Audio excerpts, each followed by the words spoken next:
Thanks for tuning into the Sheet Metal Shaping podcast, where we discuss the pursuit of sheet metal shaping education through traditional coach building techniques. My guest today on the show, all the way from Alabama, Mr. Kerry Pinkerton. What's up? How are you? Hey, how are you? I am very well. Thanks for being on the show today. This is fun.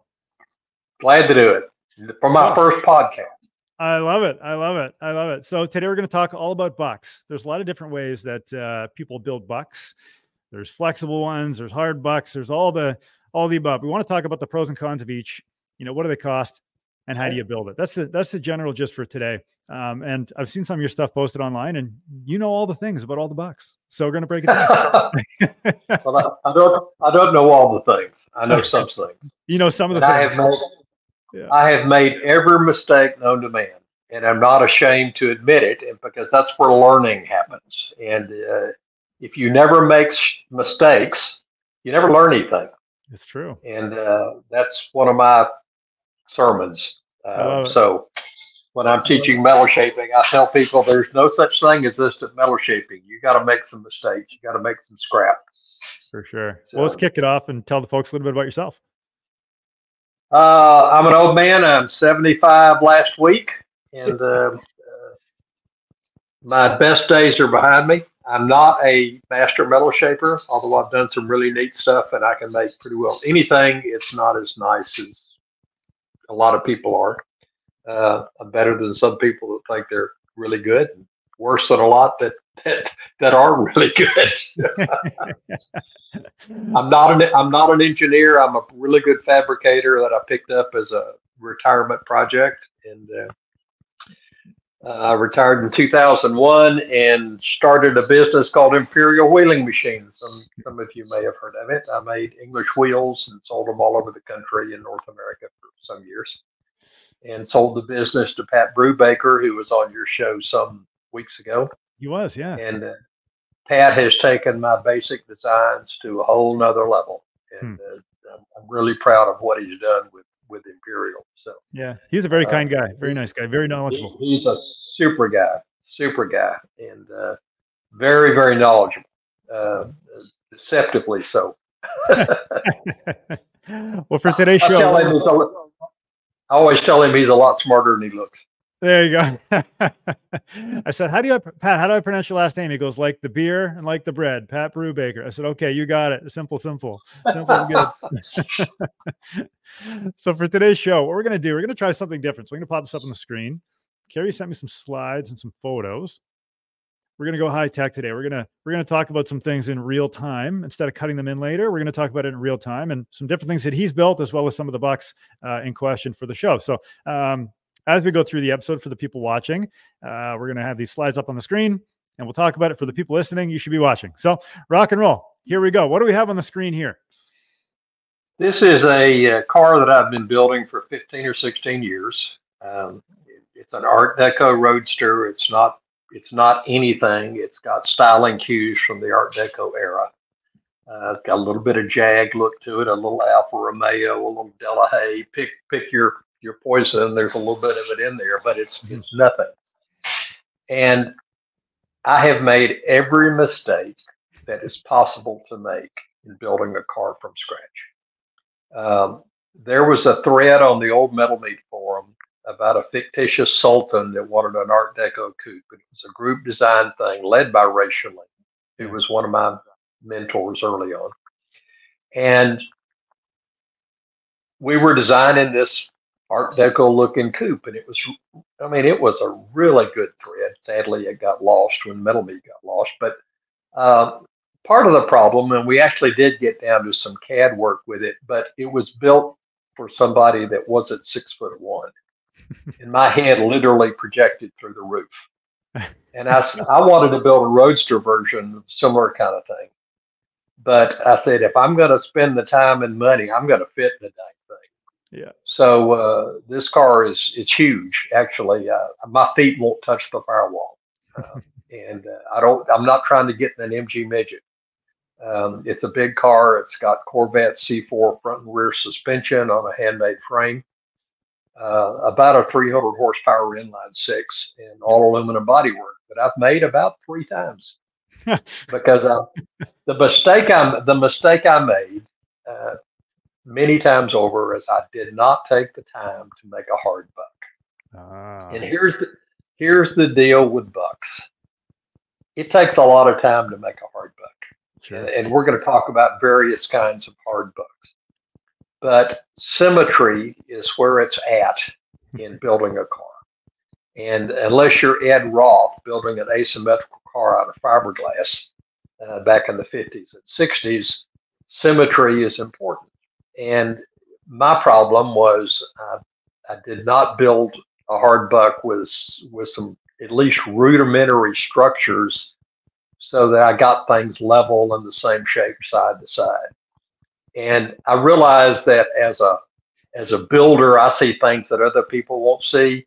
But when other people can see them and they're that glaring, you got to do something about it. So I've cut fenders off. I've cut the rear end off. I've redone things many times, and I've become a pretty dang decent TIG welder in aluminum as a result. But if I was doing it again today, and as we'll show a little bit later when we get to another project, you need some sort of structure so that you can make sure things are correctly aligned. Yeah. Especially if you're dealing with reverse curves. And the only straight line on that car is the hinge line for the hood. I think it's got a clamshell hood, folds in the middle. Everything else is a compound curve, and most of it is a reverse curve.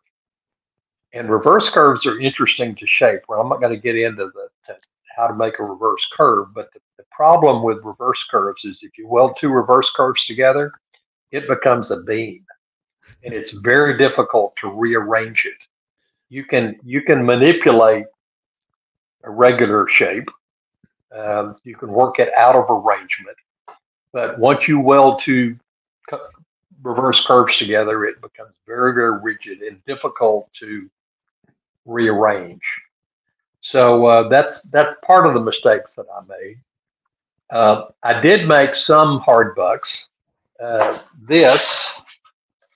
you see this okay? This is a hard buck for the original nose, and it's an egg crate buck. Yep. It's missing some pieces. I'm surprised it's still around because everything else got burned. The problem with full-size bucks is they're full size. They're as big as the car, and they just take up so much space. And they're heavy and they're relatively expensive. Mm-hmm. I don't do CAD. I do what's called carry draw. And so I draw things out on butcher paper and cut them out on with plywood, and I make bucks that way. Yep. But I started that car with a foam buck for a fender, and it was symmetrical fender, just a glorified long cycle fender kind of thing. And I used it for both sides, but when I fastened them together, they weren't symmetrical. One was taller than the other. It wasn't good. So make at least a hard buck. I noticed Marcel talking about how he prefers to build things using steel. Yep. And starting with the center line and then the center line of the fenders and then connecting them with various materials. I prefer that approach also. You see in shows in Europe actually a solid buck. Yeah. You know, it's a wooden car. Mm-hmm. And those were mainly used in the mass production where they actually used it as a hammer form. Yeah, they just tap right on it, right? Beat the metal right on it. And this is a hammer form. Nothing special. I just when I was running up and down the highways selling English wheels, I made a hammer form because people were asking me about it. Mm-hmm. And it's just a piece of metal that I beat the aluminum down over. And that's what they would do with these solid bucks. The problem is it's huge and it's very heavy. They do last a long time though. That's why they're still around. But it's very painful and expensive to build. It's like the old clay model days back when the automotive industry did clay models. It's a full-time thing. Yeah. You had people that shaped in clay models. And there's ways to approach the symmetry issue with that. You can have metal inserts or whatever to make things flow, but it's still a full-size thing. Yeah. So I'm not a huge fan of, I'm certainly not a fan of solid models unless it's smaller. Egg crate bucks have their place. If I was building an egg crate buck today, I would make it probably reversible and do one side at a time and then reverse them to the other. And if I were to take this one out, it'll go over here. Can you see that? If I took this piece out, it would go over there. Yeah, flip it. So on. Yes. And that saves a lot of time. The thing that it doesn't give you is you can't see the whole thing. That's right. That's right. A lot of people have the ability to look at a skeleton and they can see the whole thing. They can see it in their head. Some people can't. I'm one of the people that can't. I've been accused of seeing things before. So when you were doing this car that we have up on the screen, I mean, if you can't see things visually until you actually build it out, is that one of the reasons why you had such a struggle trying to get the proportions right and get everything dialed in the way that you wanted it? No, the problem was I'm working in a 2-car garage, basically. Actually, it's the area I was working in. I couldn't get far enough away to see the problems because the car wasn't really mobile at that point. And one of the things that I always encourage my students and people I'm generally talking to is get it outside and look at it in the sun. And because you just can't get far enough away when you can only get 10 feet away from it. And you roll it outside in the sunlight, you go, uh-oh. And that's when the learning happens. So, and even after I got it on wheels, it's still hard to roll a car outside. You got to get it back inside. You got to manipulate it and not run into all the other stuff that's in your shop. I'm not fortunate enough to have a $10,000, 10,000 square foot shop to work in. So, like many of us, this is my full-time job. Yeah.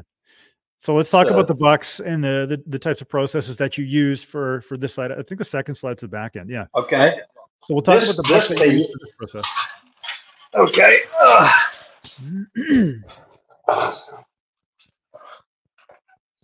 At one point, I cut the back of the car off in the center of the rear fenders. Yep. And one of the reasons was I didn't like the way it looked, and the other reason I didn't like the symmetry of it. It would have been fine if I had liked it, but I didn't like it. So I made this as a crude platform buck. It actually bolted to the frame so that this became the top view. Yep. And this became the contour at the bottom of the deck lid, basically. And what that allowed me to do is I was shaping these panels in the center of the car. Everything flowed. And then I had a similar thing that's in the bonfire that did the rear fender arches in a couple places. So when I made this back half, it was right. I finally learned my lesson. It took a while, but I finally learned my lesson. So those are my egg crate buck stories. Yeah.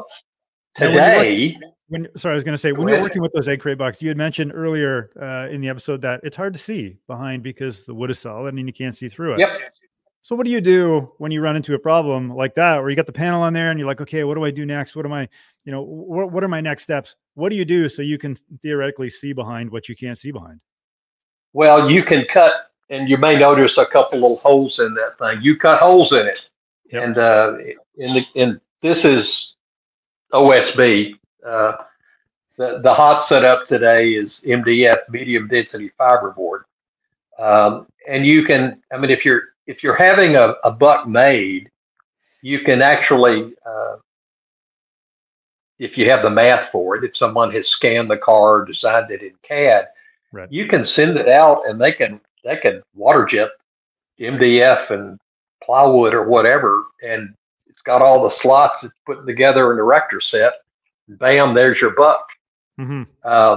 Not cheap, not cheap, but and then you're kind of locked into what you built because you got a lot of money in it. I don't have any idea how much it would cost to do that, but I know some people have. Mm-hmm. And there's a guy out of Russia that sells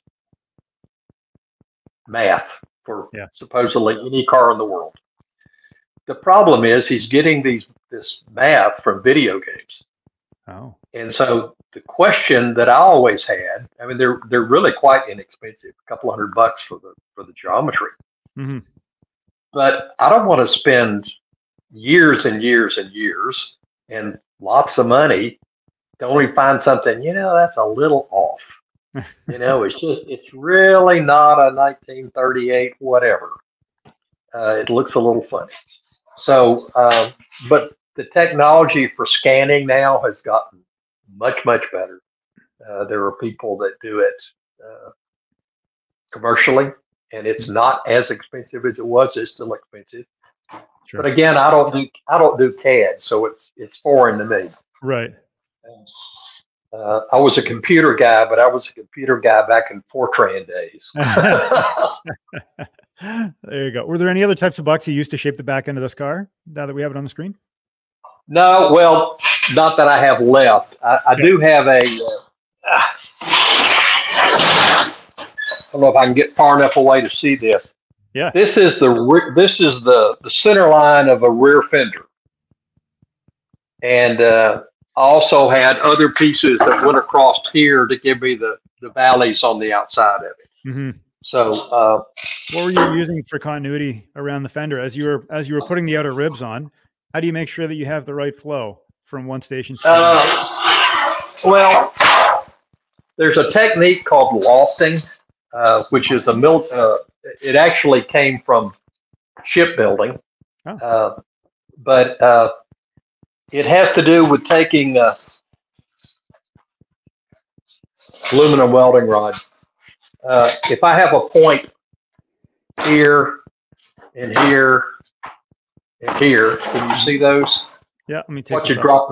There you go. And I want to, let me get something a little bit better. And I want a smooth surface between these. Yeah. Mathematically, you can do that. This bottle is not going to stand up. And it might be something kind of like that.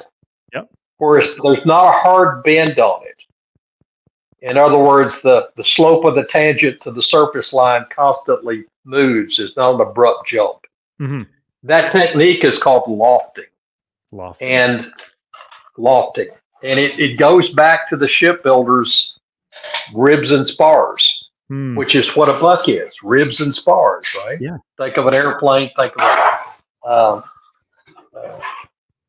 a ship, an old wooden sailing ship sometime.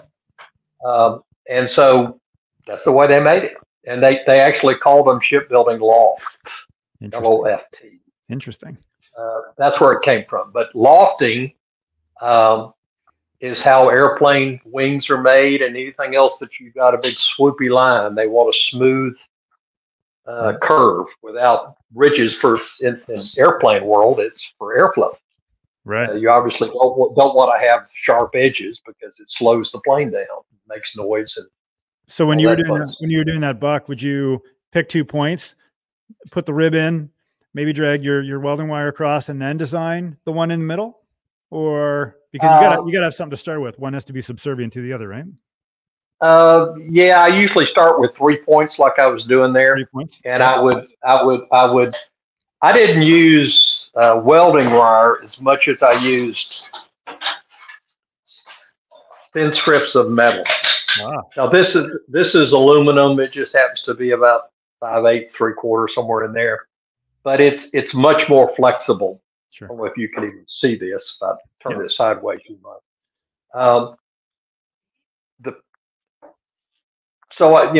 This might be a representative of the back of my car. Probably more like this, and then I don't have enough hands to do this.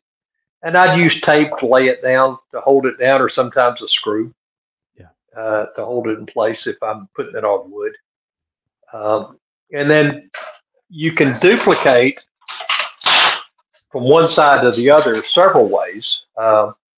If you've got one side, you like the way it looks, but you've created it out of your head. How do you make the other side match with a buck? There's things like contour gauges. This is a contour gauge. I have no idea where I've got this. I've had it for years. Yeah. But you loosen these screws at the top and you can bend it, and then when you got it where you want it, you tighten down the screw and it holds the position. Yep. And so you can take this from one side to the other to make sure you've got your profile the same. So that's a way. And again, I've got a couple different sizes of that. This is another one. This is made by Ben van Berlo in the Netherlands. Pedalcar Ben, he goes by. He's an old member of All Metal Shaping. Yep. And a good friend. That's cool. And then here's another one that's not quite as good as this is. It's actually a bunch of segmented pieces of plastic, and somehow they stay together. This is commercially made. It's a drafting tool, actually. Is that the AccuArc, a flexible curve? It may be. I think it is. Hoyle? Yeah, AccuArc, right. Yeah, what it says. Yeah. But I've got various sizes of these, as well as I have a set of sweeps. Yep. Sweeps have limited use, in my opinion, because they're really good for the area where it matches. But the trouble is, there aren't, since the 20s, and a Model A door, every door since then has got more than one shape to it, more than one curve to it. Sure. And I just misused the word. I said shape as it relates to a two-dimensional curve. Shape is three-dimensional. Form or arrangement is two-dimensional. Shape is three-dimensional. Mm-hmm. So I try not to mess that language up. It confuses people. Those are great. I mean, all of those tools are so important because you never know which one of them you're going to need, right? Sometimes you might use one product. Sometimes you might use a different. But I mean, the fact that you have all of those in your toolbox is like, that's key, right? You can be well, and that's true. There's also if you're building from scratch, if you're building from nothing, you've kind of got the luxury of, this is what I intended it to be, and my story, and I'm sticking to it. That's right. Just because half the people think it's butt ugly, that doesn't mean that wasn't the way I intended it to be. Sure. I like big butts, and I cannot lie. So, but if you're duplicating something, that's a whole different game. Right. If you're trying to make something that is, I got started in metal shaping. I was enamored at a young age with Chryslers with big fins, because that's what my parents had when I was a teenager. And so I had all these mid 50s and late 50s and early 60s Chrysler Imperials, matter of fact, which is why the business was named Imperial Wheeling Machine. Mopars of that era turned to dirt about 5 years later. They just rotted away at the rocker panel. Yeah. And so I started making patch panels, and I bought a Lancaster shrinker from Eastwood and a rectangular beater bag and one of those stupid shrinking hammers, and started making patch panels for myself and then later for other people. And that's kind of how I got into it. And about that time, I discovered the internet forums with the old Metal Shapers Association, and then metalmeet, and then I was one of the founders of All Metal Shaping when that evolved. Very cool. Whatever happened to the metalmeet forums? Because they were on for a long time and then they disappeared. I guess kind of political, but yeah, they went away. Yeah. They had some bad management at an IT level. Backups weren't done. Migrations were their big problem, and what cost them a lot of their membership was they took control of the website and moved it to a different platform, and then deleted the original data before they verified their backup was good. Ooh. And so they lost 3 years worth of data, including the Sultan's project. And so that cost them a lot of membership. Sure. And there was some politics going on in there too. So I'm not going to get into that. Yeah, sure. I remember that forum back. When did I go online? Early 2000s? It was probably about 2005. The Metal Shapers Association, Terry Cowan's group, was the first internet forum. Yeah. And I discovered that the very first get together was at George King's shop here in Huntsville in 2000. And there was a front page picture on the Huntsville Times the day it was over. Oh, yeah. And I knew George and was interested in metal shaping, but I didn't know anything about the event until it was over. So I joined the Metal Shapers Association that day. And then the next event was also at George's in 2001. And then after that, it became metalmeet in 2002, and it was up in Robinson, Illinois. And then they still have the get together. It's in Oblong, Illinois, and they still call it metalmeet. But anyway, let's keep rolling here with the slides. So we got slide 3 and slide 4. The golf cart. What type of box did you use to build the golf cart?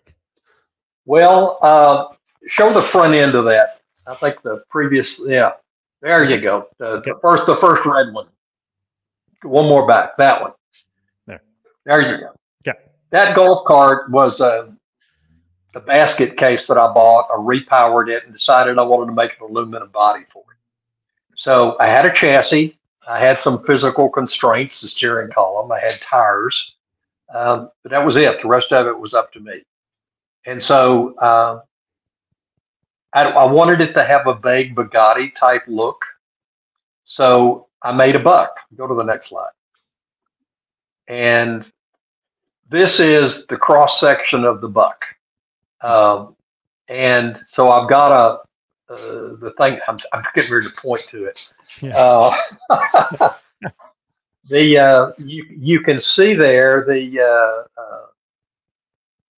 the back is actually the opening to the cockpit, if you will. Right. And the front is it? This is my Bugatti grill opening. Okay. And so I have this screwed down, and it's all out of shape now. But and then so I had 2 or 3 cross sections. I had a front edge. I had vertical ribs. And then I took this aluminum rod, and you really can't see it as small as it is, but if you could zoom in on that, you actually can see welding rod that goes across the top of it. Right. And what that did was help me understand what the flow with the shape would be. And then I did something that is really quite unique and doesn't get as much use as I think it should.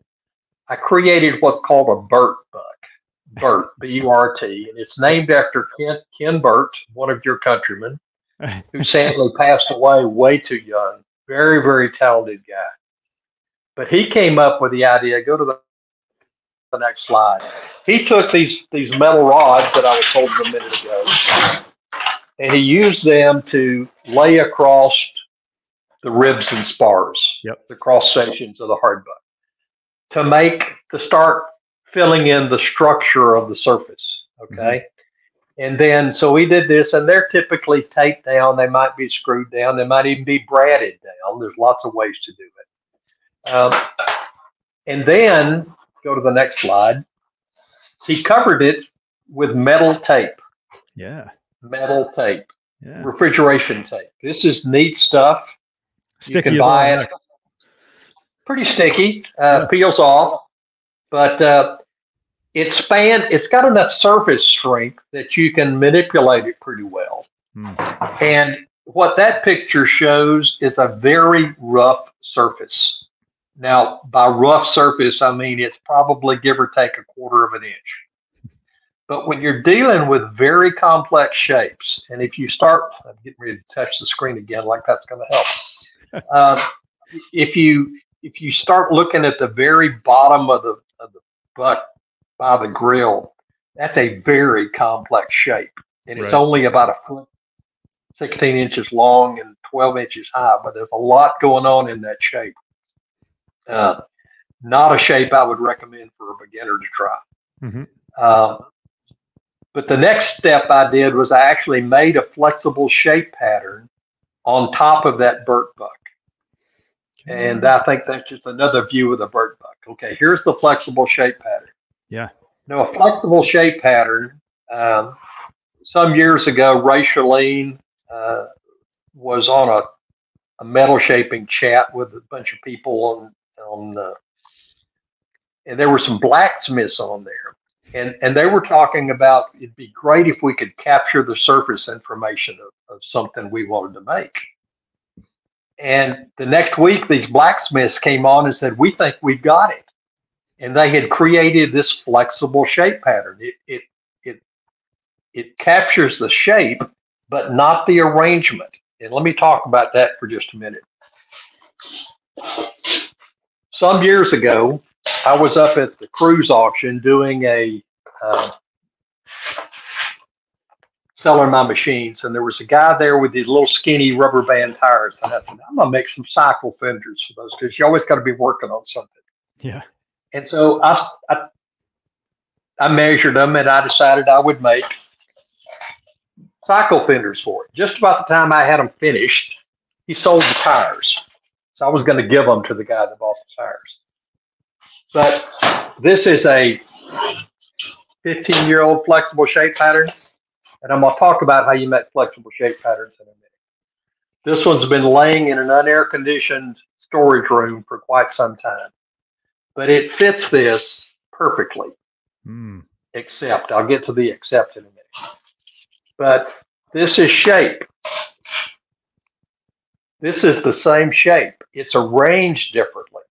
The flexible shape pattern won't tell you what your arrangement's supposed to be. It'll tell you what the shape is supposed to be. And that's why I'm kind of hung up on the language, because if you say it, you know, I formed something. Well, this is forming. Right. Stretching and shrinking is shaping, period. So, you know, this is the partner piece for that, rust and all, and they fit the same. It fits the pattern the same. The neat thing about a flexible shape pattern is it tells you exactly how to create the pattern. If it's loose in the middle, stretch it. Yep. Bring the metal to the pattern. If it's tight on the edges, shrink it. Okay. Now there's 3 ways to make a panel. You can do all stretch, all shrink, or combination thereof. Most people do combinations thereof. It has to do with what tools you have to work with and how you're comfortable approaching metal. The metal doesn't care. The only thing the metal knows is PSI at the contact point. Right. And metal goes plastic under pressure, and it flows in the path of least resistance. So all you got to do is figure out, and this is the hard part, how do I get it to go from what it is to what I want it to be? Okay. So this pattern fits really good all over, except right here. I don't think you can see it, but it's a little loose right there. And I did not finish that because I wanted to use this as a teaching point. This needs a little bit more stretch right in this area to bring it up. It fits this one perfectly. So, and again, the shape's the same. It fits exactly the same way. It's still loose in the same spot, even though it looks completely different. Now, what happens when you get a flexible shape pattern and you're trying to do a reverse curve? You talked about reverse curves being pretty tricky earlier in the episode. It's exactly the same. You just have to Well, uh, the more competent you are as a shaper, the more complex a panel you can make in one piece. Peter Tomasini, who's been on your show, makes one-piece fenders for these cars in Australia. These damn things look like they're 30 feet long with all these. And I'm sitting, he's doing it in one, and I go, Peter, why? Yeah. You know, can't you weld? But anyway, he's good enough. He can do it. And he makes a lot of them, so he understands the process and knows exactly what to do. If you're making one of something, it becomes a whole different issue to do that. Yeah. But I don't have a sample for I should have made one. I could.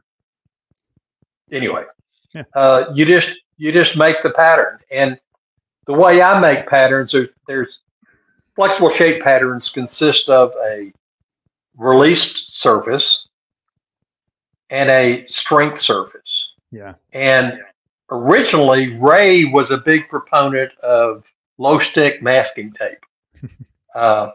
And you would take that and tape it over the metal. And then you put fiberglass strapping tape going the other direction across the top of it. This stuff is tough. I have pulled a car out of a ditch with it. Yeah. Okay. It will not stretch. You might break it, but it won't stretch.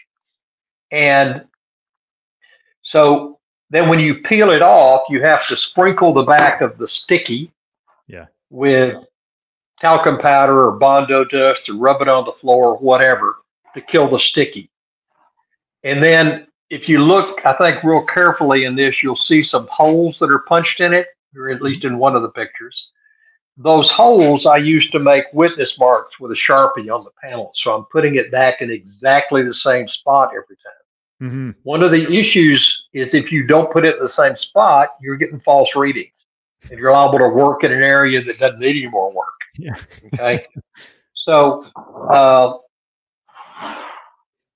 that's how you make one. Now, what I prefer to do, if your surface is smooth, this is tedious. It takes a while to do these. What I prefer to do is use Glad press and seal. Ah. Glad press and seal, not Glad wrap. It's press and seal. And this stuff has got, if you look at it really, really close, it feels sticky, but it's not because it's got little suction cups on it. Okay. And you put it down on the surface, and let me just cut a piece off. Is it a waxy feel? I've never used that stuff. Nope, it's plastic. Okay. But you put it down, and then you take where'd it go? There it is.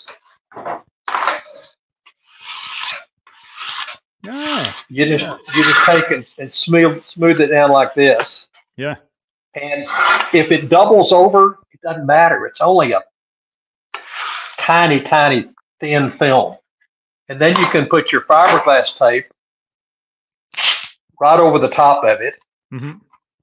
And I love straight edge razors for making flexible shape patterns. And you always want to overlap this. And then that becomes your release agent. But in one fell swoop, it's low tack tape. Yes. Yeah. And then when you're finished, there it is. Yeah. And it's thinner, it's more supple, and it's vastly faster. Now, Wray is not a big proponent of this, but Ray's a great metal shaper. I don't agree with him on everything he does. There's a million ways to get to town. Pick one. That's right. That's right. And so what works for Wray doesn't work for me all the time, and vice versa. Do you find it's I'm not. It is for me. I don't like to be bored, and making flexible shape patterns is boring. I wanted. The reason I got into trouble with the car is I didn't want to take the time to build the Buck. Right. I knew what I wanted it to be, right? I'm smarter than this damn metal. Wrong. So then when you're building something that is like an existing an existing Okay. fence, for example, when you're building something that is versus something that's in your head, what is the process and procedure that you think about when you start a project? Okay. One of my ongoing customers builds Factory 5 Cobras. Yep. Okay. And the Factory 5 Cobra's got the 427 version that's got the big rear fenders with the big hips. Yeah. And they tend to get chipped up. The paint gets chipped up. So they like spats, they call them. Little aluminum or stainless covers that fit on the very bottom of the fender that come up over the side of the door. And I make those for this guy. And there's 3 or 4 different versions of it. And so this is a Bondo Buck. Let me get this where you can see it. This is a Bondo Buck of one of those. And I made one for each side. Now this is a female. Actually, I've got them backwards. They go like this. And to make a wooden buck of this would be very tedious and time consuming, and it wouldn't give me the information. This actually gives me all the information I need. I've got access to the back through the holes. It's made, what you do to make it, this is actually pulled off a real car, and you wax the car really good, and you put short strand fiberglass reinforced body filler.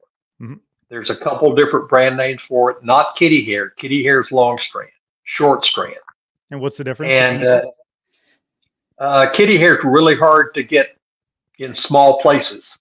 Short strand is much more like Bondo itself. It's very flexible. You can put it in. And then put some steel or something in it to reinforce it. This is pretty thick. It's about a 1/2 inch thick in spots. And then you actually can take a flexible shape pattern directly from this.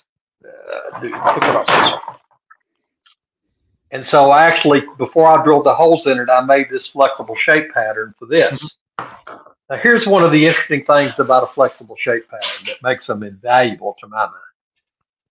For anybody that's a car guy like I am, I've been turning wrenches on cars since I was 14.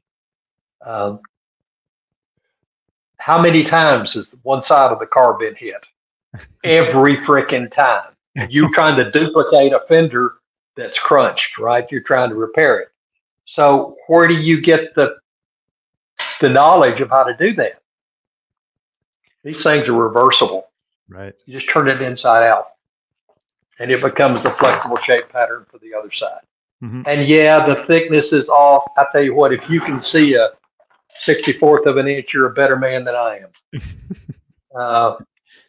But you know, if you can make one, then that's fine. And again, for this particular buck, I happen to have blanks cut out. I had 2 of them. And so yesterday I started messing with it a little bit. And this particular one is all wheel work. On some of the other models, I did a little shrinking on my echoes. And this one fits it really, really nice, except right there, I didn't quite finish it, just to show that it's loose right here. Yep. And you can, I can stretch that a little bit more. You can see the tracking marks in here on the inside. Yeah. Stretch that a little bit more and bring that up, or do that. Or I could shrink it a little bit in here. Now, I've got echoed machines, so I could shrink with Nomar dies and make that doable. But working with aluminum, if you start using kick shrinkers and thumbnail dies and stuff, then you got marks in the panel you got to deal with. Right. So Marcel has an echoed also. I'm sure it got a lot of use when, or Luke has an echoed, and I'm sure he used it a lot on his car, which is stunning, by the way. I've never seen it in person. But the patterns, as long as those Bondo Bucks that you have, when you're pulling a mold from them, for anybody who has a car that's quite desirable or collectible, if you're going to wax their car, would that damage the vehicle at all? No, not if you're careful with it. And if you want to be paranoid about it, tape it up. Yeah. You could tape it with masking tape or something, and then pull the buck off that. Yeah, it's going to be off a little bit, but interesting story about factory cars. there's a guy by the name of Mark Dennison, D&D Classics up in Covington, Ohio. And I went to visit him one day, and he had an original Delahaye, first one I had ever seen in person. And by original, I mean original, still had blue paint on it in spots. Stunning car. And he had it sitting on a surface plate that he'd gotten from some motor company. And he said, and I'm just drooling. And he said, "What's wrong with this car?" And I walked around and I said, "The only thing that's wrong is it's not mine." And he said, "No, there's a major problem." And so I walked around and I walked around. He said, "This car's been wrecked." And he said, "No. The right front fender was 1.5 inches taller than the left front fender." Oh, wow. Left the factory, and you could see it from inside. Yep. You could see the welds. It left the factory that way. Huh. Because Marco did the left side and Luigi did the right side.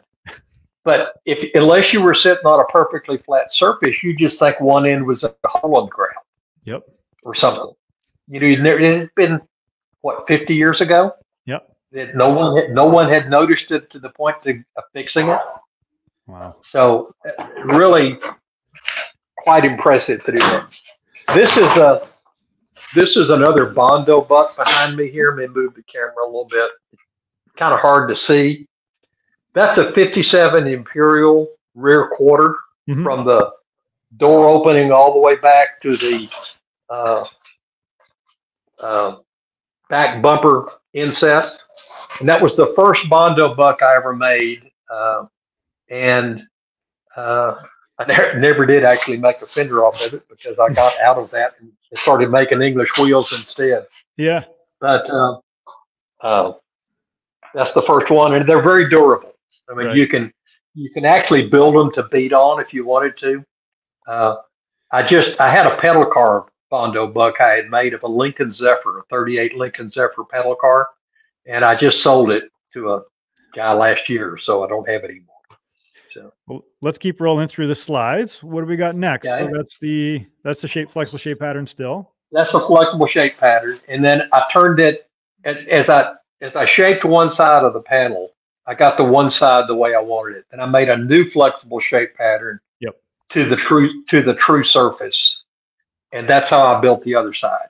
Right. But again, as I was fitting it together, and there's probably 3 pieces of metal on each side, plus the hood proper. And the hood's straight line, so it was just roll it, basically wrap it around the pipe to get the hood, if you will, and then weld it together after it fit on the buck, and I was happy with the way it looked. And it's a cartoon. I mean, at the end of the day, it was a cartoon. Yeah. And if you go back to the rear, to the very second slide of the red car, you see the rear view of it. It was I sold the car not too long ago, and I kind of miss having it, but I don't need it at the house, and I'm not going back to that particular campground anymore, so I don't need it. I love it. Very cool, man. Like, you got so many bucks and so many stories here. I think that's the last slide. In terms of lastly, in terms of the paper patterns, there's a lot of different kinds of bucks you can make, and then you can go with something as simple as butcher paper. You know, where does the butcher paper or where does the paper pattern fall within some of the stuff that you've built over the years, if at all? Well, it depends on what speaks to you, and paper patterns don't speak to me as clearly as flexible shape patterns do. Yeah, they're a lot quicker, but basically what you do is you take something that was flat and you lay it over a shape and you fold it until it lays as flat as you can get it. And those folds are your indication of where you need to shrink. Yep. Or if you decide to slit it, then where it needs to stretch. And so it gets you close, but it doesn't get you there. A flexible shape pattern will get you there. When the flexible shape pattern fits tight all over, you're there. You have duplicated the shape that you're trying to match. Period, full stop. And it does everything but print out a big red letter saying shrink here. It tells you what you need to know. And a lot of people, they don't have any tools. You know, they might have a stump and a baseball bat and mallet, but there's nothing you can do with power machines that you can't do by hand. For sure. I mean, if you go back to the early days of coach building in Italy, you know, it was Luigi with a big helve hammer beating into a stump, you know, and then tapping it to get it smooth and filing it smooth. And it's really quite amazing. I've got a good friend that lives fairly close to me that's won his class at Pebble Beach like 30 times. Wow. And he's got a bunch of coach built cars, and it's just, every time I go in there, I get on the floor and get filthy looking at the welds on the inside of these panels to see how they were built. And it's really interesting because one side or the other, the fenders will be built the same way. Because Luigi's making one side and Marco's making the other side. Yeah. And as long as the end result is the same, the boss didn't care. Yeah. And so you can see the skill level of the craftsman by how many pieces it is, or how good or bad a welder they are. One buck I hadn't talked about is a foam buck. Ah, okay. Foam buck. And what a lot of people will do is they'll make a rudimentary station buck like this thing. And they go to Home Depot or Lowe's and they get this 2-inch thick polystyrene foam. Yep, the construction foam. Glue it up into a block, and they start removing it until it has the look they want. And then they true surface it with body filler, Bondo, and sand it, and that gives them the buck, if you will. And then you can pull patterns off of it. Now that's a negative, but you know you have to learn to work inside out or outside, from the top or from the bottom. The sheet metal doesn't care. How would you can, if somebody's working off of a foam buck, you really can't see behind a foam buck. How would you have a look at your panel and say, okay, I think we need more of this or a little bit more of that? If you can't see on the backside, what would you do? Well, I wouldn't shape to that personally. I might fit to it. You can drill holes in foam. You know, it's a tunnel, but you could drill holes through it. You can also, depending on how big a piece you're putting together, you can if it rocks, you can tell if it flows right. Just try that's an experience level. Again, it's a blessing and a curse. I hate solid bucks. I hate egg crate bucks, but they're a necessary evil when you're doing something. For sure. Kerry, when you're trying to match something. This has been so much fun to have you here on the show. I think you're the first guest that I've ever had on that's brought props, and we've done photos in real time. So, I mean, that's amazing just to see all the different bucks that you've done over the years, like in real time. We can say, hey, this is what I did. This is why it worked. This is why it didn't. And you can articulate that. So from me to you, thank you so much for being on the episode. If people want to follow what you're building or where you're posting and what you're working on, where's the best place for them to do that? allmetalshaping.com. And what's your username there? Kerry Pinkerton, original. Easy to find. Well, thank you again so much for being on the show. Don't forget to like, share, follow, and subscribe for anybody who's been following the show. Thank you so much, and we will see you on the next episode.